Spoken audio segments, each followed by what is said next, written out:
Okay guys, तो आज हम लोग रिवाइज कर रहे हैं SAE 3402 assurance reports on controls at a SO.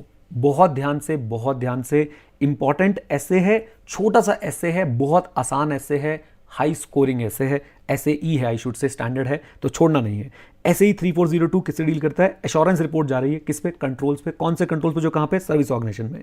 Introduction में अगर मैं आपको बताऊं तो ये डायग्राम आप लोग याद रखिएगा, रिवीजन वीडियो में भी आप लोगों के लिए इंक्लूड कर रहा हूं। देखिए, हमने ये पढ़ा हुआ है कि भाई एक यूजर एंटिटी है, उसकी फाइनेंशियल स्टेटमेंट का ऑडिट करने के लिए एक ऑडिटर है, उसे यूजर एंटिटी ऑडिटर बोलते हैं।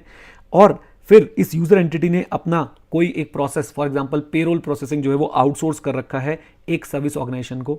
अब इस सर्विस ऑर्गेनाइजेशन के अंदर आईसी काम करते हैं और उन आईसी के ऊपर जो है ये यूजर एंटिटी का ऑडिटर रिपोर्ट ले सकता है, राइट। और इस रिपोर्ट को कैसे यूज करेगा उस पे 402 लगता है, यानी auditor of the user entity के ऊपर 402 लगता है। अब ये जो एसओ के आईसी पे जो एश्योरेंस रिपोर्ट आनी है वो सर्विस ऑडिटर देता है और सर्विस ऑडिटर के ऊपर 3402 लगता है। याद रखिएगा, दोनों का कनेक्शन आपने समझना है कि 3402 हेल्प करता है 402 को, राइट। यानी कि सर्विस ऑडिटर की रिपोर्ट हेल्प करती है फाइनेंशियल स्टेटमेंट के ऑडिटर को, auditor of the financial statement of the user entity को। चलिए, ये भी मैंने रिवीजन में इंक्लूड कर दिया। अब जरा आइए, स्कोप कब कब ये एप्लीकेबल नहीं होता है। याद रखिए, it is not applicable when reporting only on operation of, हाँ जी, when reporting only on operation of control. इसको आप लोग कैसे समझेंगे? टाइप 1 रिपोर्ट, टाइप 2 रिपोर्ट, इसमें भी डिजाइन होता है, डिस्क्रिप्शन होता है, पहले तो डिस्क्रिप्शन होता है, डिजाइन होता है, और ऑपरेटिंग इफेक्टिवनेस नहीं होता है, ये एज ऑन डेट होता है। यहां पे आपका डिस्क्रिप्शन होता है, डिजाइन होता है, ऑपरेटिंग इफेक्टिवनेस होता है, ये फॉर पीरियड होता है। अब मेरी बात सुनिए भाई, आपका SAE 3402 एप्लीकेबल नहीं है अगर सर्विस ऑडिटर सिर्फ ऑपरेशंस पे एश्योरेंस दे रहा है। आपका SAE 3402 एप्लीकेबल होगा और उसके एप्लीकेशन के लिए डिजाइन, डिस्क्रिप्शन और ऑपरेशंस होने जरूरी है, खासकर डिजाइन और ऑपरेशंस। डिजाइन और डिस्क्रिप्शन होना जरूरी है, ऑपरेशन नहीं होगा तो भी चलेगा, लेकिन अगर सिर्फ ऑपरेशन होगा उस पर अगर एश्योरेंस रिपोर्ट बन रही है तो उस पर आपका SAE 3402 एप्लीकेबल नहीं होगा। और कब एप्लीकेबल नहीं होगा? जब सर्विस ऑडिटर ऐसे कंट्रोल्स पे अपनी एश्योरेंस रिपोर्ट दे रहा है which is unrelated to financial reporting. अच्छा जी, नाउ एसओ क्या है? ये बातें हमने 402 में अच्छे से पढ़ रखी है, यहां क्विकली पढ़ लेते हैं। थर्ड पार्टी ऑर्गेनाइजेशन जो सर्विसेज दे रही है यूजर एंटिटी को, जो रेलेवेंट होने वाली है to user entities internal control as it relate to financial reporting. Simple सी बात है, एक थर्ड पार्टी है, सर्विस दे रही है यूजर एंटिटी को, जो रेलेवेंट होने वाली है यूजर एंटिटी की फाइनेंशियल रिपोर्टिंग के लिए। यूजर एंटिटी वो है जो सर्विस ऑर्गेनाइजेशन को यूज करती है। Why are controls at SO के अंदर जो कंट्रोल्स हैं वो क्यों इंपॉर्टेंट है for user entities control relating to financial reporting? Simple सी बात है कि भाई एसओ के कंट्रोल यूजर एंटिटी के controls related to financial reporting के लिए इसलिए इंपॉर्टेंट है क्योंकि एसओ के कंट्रोल्स डायरेक्टली इंपैक्ट डालते हैं on the assertions in the financial reporting of the user entity, assertions related to account balance, presentation and disclosure and transactions. Okay, assertions पे impact डालते हैं। और दूसरा, they may also provide audit evidence जो user auditor evaluate करेगा to achieve the objective of the auditing of financial statement. Objective of audit of financial statement ऐसे 200 वाला, उया कासा वाला, जो हम बिल्कुल बचपन से पढ़ते हुए आ रहे हैं, राइट। तो फिर से बोलता हूं, why controls at SO are important for the controls related to financial reporting at UE? Because controls at SO are going to directly impact the assertions in the user entities financial reporting, assertion relating to, हमें बचपन से पता है, transaction, account balance, presentation and disclosure, and it is also going to provide audit evidence to the user entities auditor which he will evaluate to achieve the objective of the audit of financial statement. Now, user auditor कौन है? हमने 402 में पढ़ रखा है, but एक बार यहां पे पढ़ लेते हैं। Refers to auditor who audit and report on the financial statement of a user entity. Okay, जो यूजर एंटिटी की फाइनेंशियल स्टेटमेंट पे रिपोर्ट देगा। Service auditor, professional accountant in public practice. क्या सर्विस ऑर्गेनाइजेशन का इंप्लॉय हो सकता है? वो नहीं हो सकता है। पब्लिक प्रैक्टिस भैया, सीए इन प्रैक्टिस चाहिए, और सीए इन प्रैक्टिस है तब उसके ऊपर काम लगने वाला है, ये ऐसे ही लगने वाला है। प्रोफेशनल अकाउंटेंट है इन पब्लिक प्रैक्टिस, जो रिक्वेस्ट ऑफ एसओ पे क्या दे रहा है? एश्योरेंस रिपोर्ट दे रहा है on controls at a SO. याद रखिएगा, एसओ सर्विस ऑर्गेनाइजेशन के आईसी पे एश्योरेंस रिपोर्ट दे रहे हैं, और वो रिपोर्ट जो है वो यूज होनी है यूजर एंटिटी के ऑडिटर द्वारा। ये पूरी चीजें होंगी तभी आपका 3402 एप्लीकेबल होने वाला है। याद रखिए इस बात को। ओके, अच्छा जी।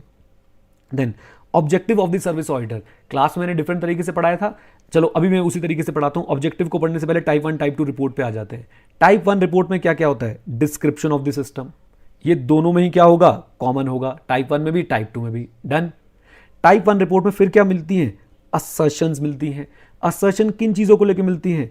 Description fairly present the system as design and implemented, यानी system is implemented and system is implemented as designed, इस बात को लेकर असर्शन मिलती है। दूसरा, control suitably designed at a specified date, controls जो है वो सूटेबली डिजाइंड है। यहां पे भी ये दोनों असर्शन मिलेंगी।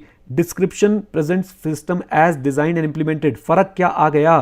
Through out the period. Control suitably designed throughout the period. पहले बताइए इन दोनों के बीच में डिफरेंस समझ में आया?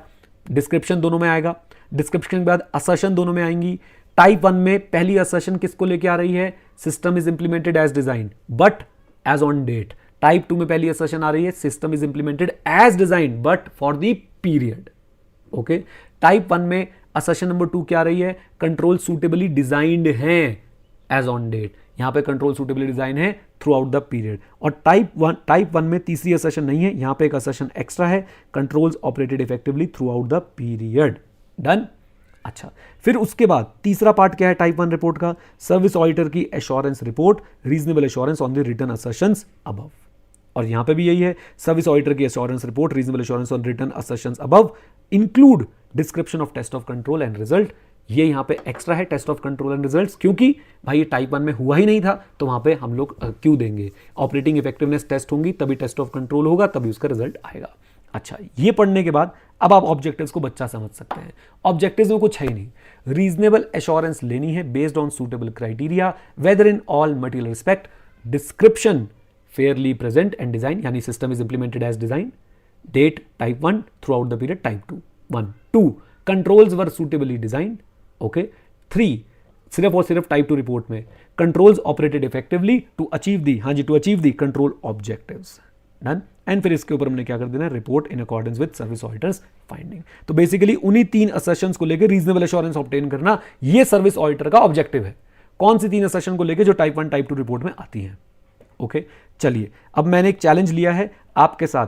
आगे हमारा टॉपिक क्या है? वो टॉपिक की हेडिंग सिर्फ हमें देखनी है, how such an engagement is proceeded with. हमारा SAE 3402 के एंगेजमेंट कैसे प्रोसीड किया जाता है, क्या स्टेप्स लिए जाते हैं। हमें याद है 12 स्टेप्स थे।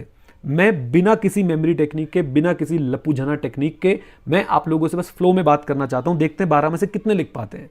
अगर 8 लिख पाए, हम भाई साहब बढ़िया काम कर रहे हैं, और 12 के 12 लिख दिए, हम चैंपियन हैं।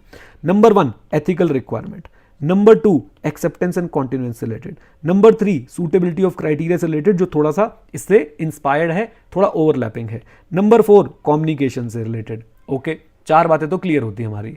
अच्छा, नंबर 5 हमारा अंडरस्टैंडिंग से रिलेटेड, नंबर 6 मटीरियलिटी से रिलेटेड, 7 8 9 एविडेंस से रिलेटेड। एविडेंस वही असर्शन वाले, डिजाइन, सबसे पहले description, design and operating effectiveness. फिर हमारे पास आता है एक इंटरनल ऑडिट वाला, फिर हमारे पास आता है एक रिटर्न रिप्रेजेंटेशन वाला, और आखिरी आता है सब्सिक्वेंट इवेंट वाला। बोलो भारत माता की जय।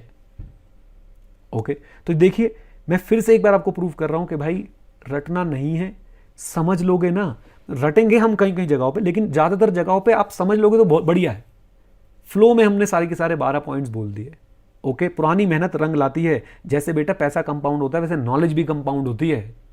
तो अगर आपके पास नॉलेज है वो कंपाउंड हो रही है, और उसके फल हमें यहां पे दिख रहे हैं। एनीवेज, अब इनके अंदर डिस्क्रिप्शन क्या है? बहुत सिंपल डिस्क्रिप्शन है। आइए जल्दी से आप लोगों को इनके डिस्क्रिप्शन में कीवर्ड्स ही मार्क करा देता हूं। तो सबसे पहले क्या बोला जा रहा है? सर्विस ऑडिटर को एथिकल रिक्वायरमेंट से कंप्लाई करना है, इंडिपेंडेंस से कंप्लाई करना है, एश्योरेंस एंगेजमेंट है तो भाई करना ही पड़ेगा इंडिपेंडेंस से कंप्लाई। अच्छा, मैनेजमेंट एंड TCWG प्लस, पहले तो मैनेजमेंट एंड TCWG एप्रोप्रिएट कौन है उनको आइडेंटिफाई करो, और देखो भाई आपको किससे कम्युनिकेट करना है, किससे रिटर्न रिप्रेजेंटेशन लेनी है। अच्छा, एक बात बीच में बोनस पॉइंट, क्या SQC1 एप्लीकेबल होगा ऐसे एंगेजमेंट्स पे? यस, बिल्कुल एप्लीकेबल होगा। ओके, आइए देन चलते हैं। Acceptance of change in terms, acceptance और चेंज इन टर्म्स, इसमें सबसे पहली बात भाई अपनी कैपेबिलिटी कॉम्पिटेंस देख लो। क्राइटेरिया सूटेबल होना चाहिए, अच्छा जी, और क्राइटेरिया अवेलेबल भी होना चाहिए, यूजर एंटिटी और ऑडिटर को पता भी होना चाहिए। स्कोप आपका लिमिटेड नहीं होना चाहिए। अगर चेंज की रिक्वेस्ट आई है रीजनेबली जस्टिफाइड होना चाहिए। फिर से एक्सेप्ट करने से पहले अपनी कैपेबिलिटी और कॉम्पिटेंस देख लो, क्राइटेरिया सूटेबल होना चाहिए, क्राइटेरिया जो वो डिस्क्लोज्ड होना चाहिए, स्कोप लिमिटेड नहीं होना चाहिए, स्कोप में अगर चेंज है तो रीजनेबल जस्टिफिकेशन हो तो भाई आपको वो स्कोप में चेंज कर लेना चाहिए। देन सूटेबल क्राइटेरिया, अगेन आपके कंट्रोल्स को लेके आपका क्राइटेरिया जो है बेसिकली जो पॉलिसीज़ हैं, जो आपका प्रोसीजर्स हैं वो सूटेबल होने चाहिए, जो आप जिसके इंस्पायर होकर या जिसके बेसिस पे आप आईसी डिज़ाइन कर रहे हैं वो आपका सूटेबल होना चाहिए। देन मर्टिलिटी डिटरमाइन करेंगे जैसे 320 में करते थे, for fair presentation, suitability and operating effectiveness, right. इन सब चीज़ के लिए आपको मर्टिलिटी भी ध्यान में रखनी पड़ेगी। सर्विस ऑर्गेनाइजेशन के सिस्टम को समझेंगे, सेल्फ एक्सप्लेनेटरी है। एविडेंस लेंगे regarding the 3 assertion, description of control को लेकर एविडेंस कैसे लेंगे, आप लोग उनके डिस्क्रिप्शन को रीड करेंगे और देखेंगे कि भाई फेयरली प्रेजेंटेड है या नहीं, डिस्क्रिप्शन ढंग से लिखा है या नहीं लिखा है। डिज़ाइन ऑफ कंट्रोल आप लोग देखेंगे कि भाई जो कंट्रोल्स नेसेसरी हैं वो इन्होंने अप्लाई कर रखे हैं या नहीं कर रखे हैं। एंड ऑपरेटिंग इफेक्टिवनेस, हम लोग टेस्ट ऑफ कंट्रोल परफॉर्म करेंगे और ऑपरेटिंग इफेक्टिवनेस का एविडेंस ऑब्टेन करेंगे। इंटरनल ऑडिट ऑफ फंक्शन को हम लोग अंडरस्टैंड करेंगे, क्या अंडरस्टैंड करेंगे भाई हमारे लिए रेलेवेंट है या नहीं है। Written representation, very interesting. Written representation लेंगे सर्विस ऑर्गेनाइजेशन से किन चीज़ों को लेके, नंबर 1 सबसे पहले रीअफर्म करवा लेंगे असर्शन, कौन सी असर्शन, डीडीओ वाली असर्शन। नंबर 2 हम लोग उनसे बोलेंगे प्लीज हमें लिख के दीजिए that you have provided with all the information and the access which was agreed on. Okay. Number 3 हम लोग बोलेंगे कि मैनेजमेंट प्लीज लिख के दे दीजिए आपने डिस्क्लोज कर दिए हैं, क्या डिस्क्लोज कर दिए हैं, जितने भी आपके नॉन कंप्लाइंस हैं, फ्रॉड हैं, डेफिशिएंसीज इन आईसी हैं, instances of IC not operating effectively हैं, वो सारी बातें आपने हमें डिस्क्लोज कर दी हैं। मैं एक बार दोबारा रिपीट करता हूं, रिटन रिप्रेजेंटेशन सर्विस ऑडिटर लेगा, सर्विस ऑडिटर लेगा सर्विस ऑर्गेनाइजेशन से। पहले रिटन रिप्रेजेंटेशन हम लोग असर्शंस को रीअफर्म करवाएंगे, डीडीओ यानी डिस्क्रिप्शन डिजाइन ऑपरेटिंग इफेक्टिवनेस। दूसरी रिप्रेजेंटेशन में हम लोग क्या करने वाले हैं, हम लोग जो है इंफॉर्मेशन और एक्सेस को लेकर उनसे रिटन रिप्रेजेंटेशन ले लेंगे दैट यू हैव प्रोवाइडेड अस। तीसरी रिप्रेजेंटेशन में हम लोग बोलेंगे आपने डिस्क्लोज कर दिए हैं, क्या क्या डिस्क्लोज कर दिए हैं। नंबर 1 जितने भी आपके नॉन कंप्लाइंस हैं, फ्रॉड हैं, जितने भी आपके कंट्रोल डेफिशिएंसीज हैं और या डेविएशन बोल लीजिए, और जितने भी आपके इंस्टेंसेस हैं of where control is not operated as described. That's it. Okay.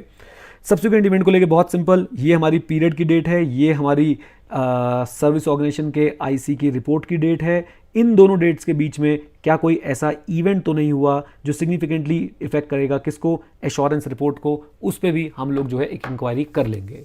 तो सर्विस ऑडिटर इंक्वायर करेगा एसओ से कि SO whether you are aware of any event which occurred between the post period date, which occurred between the period and date and the date of report that could significantly affect the assurance report. That's it. लीजिए, ये हो गई हमारी revision, बहुत simple. यही note से आप लोग पढ़ के जाइए, इसी वीडियो को 1-2 बार देख लीजिए, आपका ये स्टैंडर्ड रेडी हो जाएगा। ओके।